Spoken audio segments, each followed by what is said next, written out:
सभी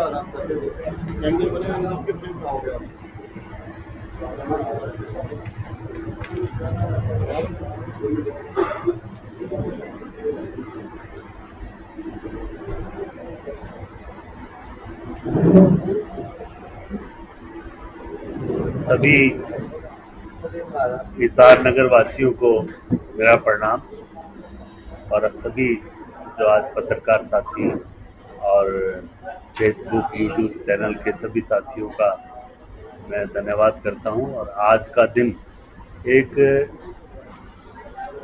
ऐतिहासिक दिन है।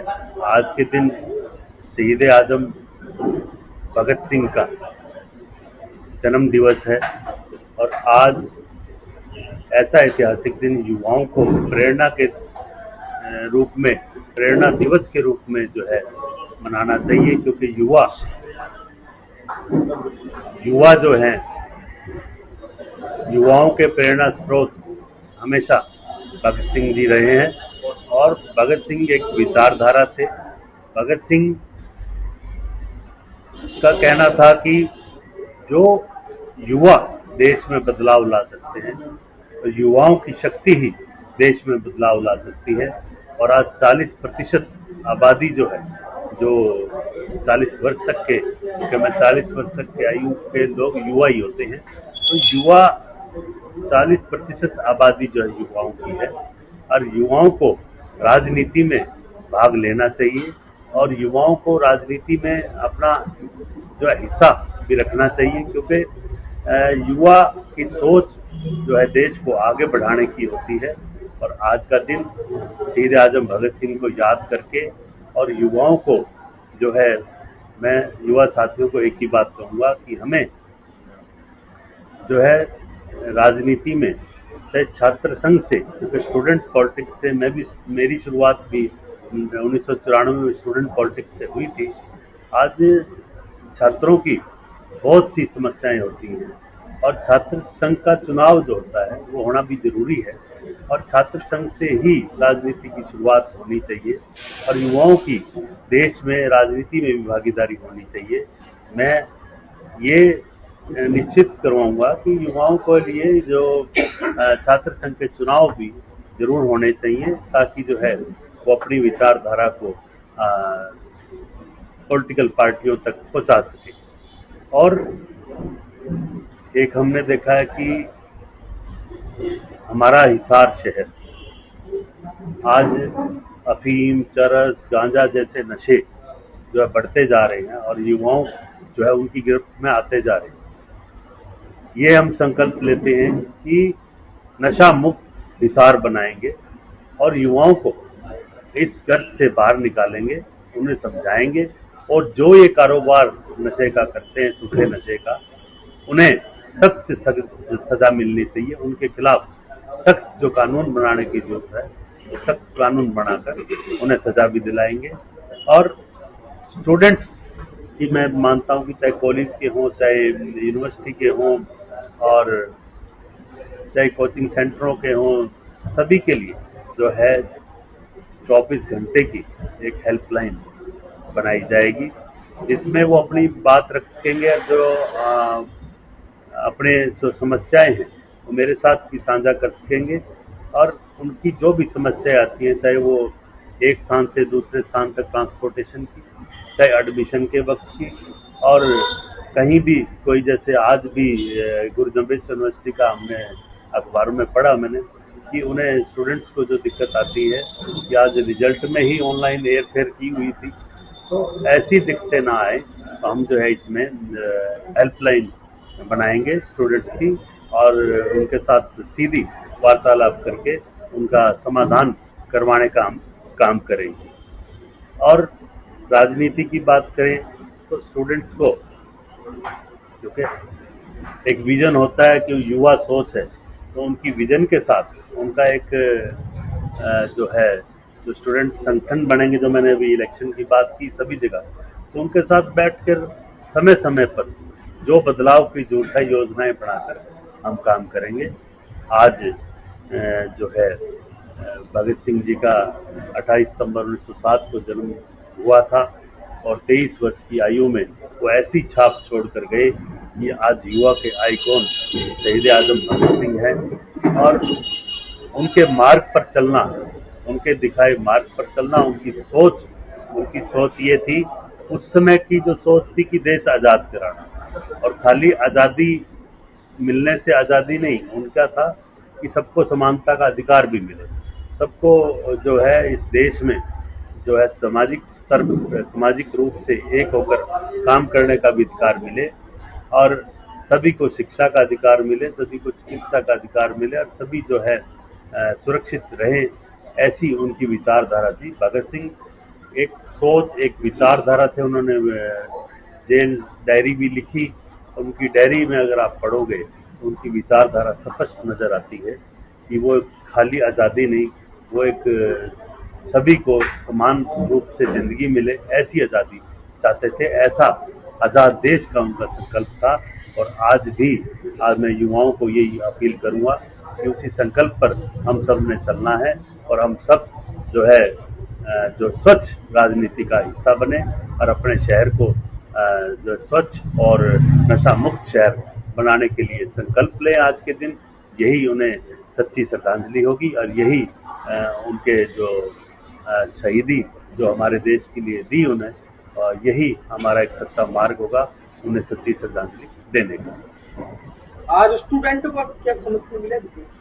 देखिए, स्टूडेंट जो है, युवा जो है, हमारे चुनाव में युवा साथी सभी लगभग साथ लगे हुए हैं, और युवाओं की सोच से ही जो है आगे ये काम चल रहा है। और कल मेरी जो है रात को सूर्यनगर में जो जनसभा थी, लगभग आप देखेंगे सभी उसमें युवा साथी थे। वहीं पर ये बातें निकल के आई सारी। और आज का दिन बड़ा एक शुभ दिन भी है। तो मेरी ये इच्छा थी कि मैं सभी हिसार के युवाओं से रूबरू हूँ, और उनके भी कोई प्रश्न है तो आपके माध्यम से हमें बता देना, और उनको जो है हम आगे, मैंने अपना विचार रखे कि हम उनके साथ मिलकर जो है हिसार को चलाएंगे। आपके किस प्रकार के, जैसे यूनिवर्सिटी आपने कहा स्टूडेंटों की ये समस्या रहती है, तो किस देखिए, जैसे स्टूडेंट जो मैंने बताया कि स्टूडेंट की जो प्रॉब्लम होती है, और हमारा एक विजन है कि पढ़ने वाले बच्चों के लिए शहर में ई लाइब्रेरियां, वार्ड वाइज हम ई लाइब्रेरी की स्थापना करेंगे।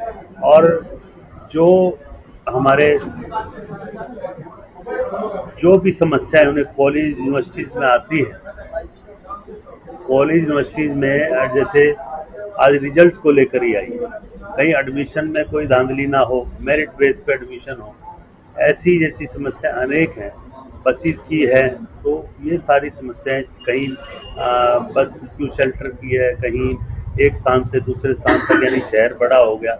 हमारी जो स्टूडेंट्स हैं, मान लो छात्राएं हैं, तो उनके लिए अलग से कोई विकल्प की व्यवस्था करनी है, तो वो भी हम करवाएं। जैसे हिसार से नशा बढ़ रहा है, जो युवक है वो इसकी तरफ आकर्षित हो रहे, इसके रोकथाम के लिए कुछ क्या ये मैं पहले ही बोल चुका हूँ। आज जो प्रेरणा दिवस है, इस पर जो है हम एक सख्त कानून बनवाएंगे, और एक जो नशे की तरफ युवा जा रहा है, जो अफीम, चरस, गांजा, ये इस तरह का जो नशा है, ये जो हमारे शहर को खराब कर रहा है, इन युवाओं को नशे की गर्द से काउंसलिंग करके बाहर भी निकालेंगे, और जो ये नशा बेचते उन्हें सख्त सजा दिलाने का काम भी करेंगे। प्रधानमंत्री जी आ रहे हैं हिसार में, और 23 विधानसभाओं के विधायक वहाँ पहुँचने वाले हैं, उसका कितना प्रभाव हिसार सीट में पड़ने वाली है? देखिए, प्रधानमंत्री एक पद है, और प्रधानमंत्री किसी एक पार्टी का नहीं होता जब वो प्रधानमंत्री बन जाता है। तो मैं इतना ही कहूंगा सिर्फ कि हम हिसार नगर में, हमारा देश का राजा आ रहा है, तो उनका स्वागत है, पर इसका हमारे चुनाव पर कोई प्रभाव नहीं पड़ने वाला। ये हिसार की जनता का चुनाव है, हिसार की जनता चुनाव लड़ रही है, और हिसार की जनता ने जो फैसला किया है निर्दलीय प्रत्याशी के रूप में आजाद उम्मीदवार के तौर पर जो मुझे उतारा है, और हिसार की जनता कैसे चुनाव लड़ रही है, आपको ये उनका जन समर्थन जहाँ जहाँ मैं जा रहा हूँ और आप दिखा भी रहे हैं, तो ये जन समर्थन बता रहा है कि जो है चुनाव अच्छा रहेगा, और हॉकी और बॉल का निशान इस बार जो है जो राष्ट्रीय प्रतीक है हॉकी और बॉल, ये जो चुनाव इस निशान पर हम जरूर जीतें। जैसे जिंदल परिवार की अगर बात करें, श्रीमती सावित्री जिंदल तो निर्दलीय प्रत्याशी है, नवीन जिंदल आज उसी मंच से वोट मांगेंगे डॉक्टर कमल गुप्ता के लिए। क्या है परिवार में एक तरह से दो तरह? ये उनकी पारिवारिक मामला है और इस बारे में मैं तो ज्यादा कुछ नहीं कहूंगा। मेरे साथ कोई बात करनी है तो आप एजेंडे पे कर लीजिए।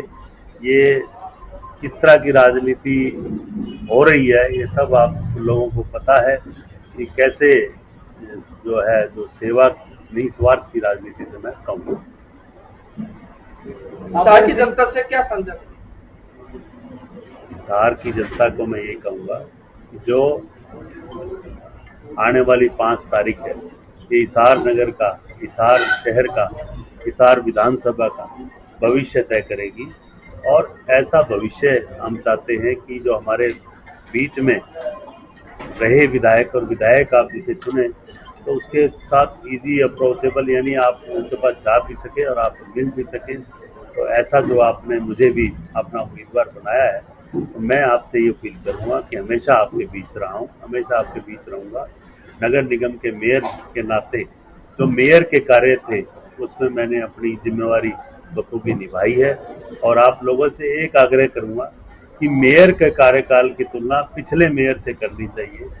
मुझे विधायक के रूप में अभी तक मौका नहीं मिला, मुझे आप विधायक बनाए तो पिछले विधायकों से मेरी तुलना 5 साल बाद कर लेना। सभी विधायकों की कामों की तुलना में मैं भारी पड़ूंगा, ये मैं आपको विश्वास दिलाता हूं। आप हॉकी और बॉल के आगे बटन दबा दीजिए 5 तारीख को और निश्चित तौर पर आपको गर्व महसूस होगा कि आपने जो मुझे विधायक के रूप में चुना है और विधानसभा में आपके हर क्षेत्र की मांग को पूरा कराने का काम मैं करूंगा।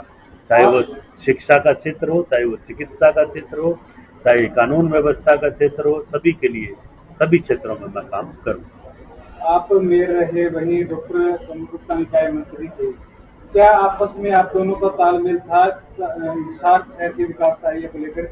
आप कहते हैं कि विकास कार्य नहीं हुए तो कहीं न क्या? देखिए, मैं जितना मैंने बताया आपको, जो नगर निगम का हमारा बजट था उसको हमने सही ढंग से खर्चने का काम किया, चाहे वो पार्कों में लगाने का काम किया, स्ट्रीट लाइटों में, सड़कों में, और चाहे ढंडोर में गौशाला बनाई हमने। और जो स्टेट गवर्नमेंट पॉलिसी बनाती है, मान लो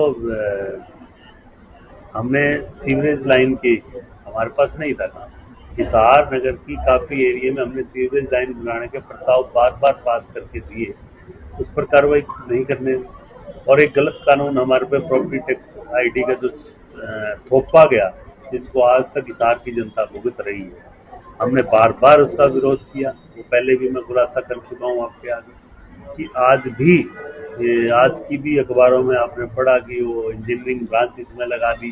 तो ये चीजें जो इफेक्ट डाल रही हैं और ये इस पर मैं आपको ये कहूँगा कि 8 तारीख के बाद इसमें बदलाव लाएंगे और ये जो इंतकाल की कंडीशन और ये कई कंडीशन इसमें गलत लगाई हुई है उन्हें हटवाने का काम हम करेंगे।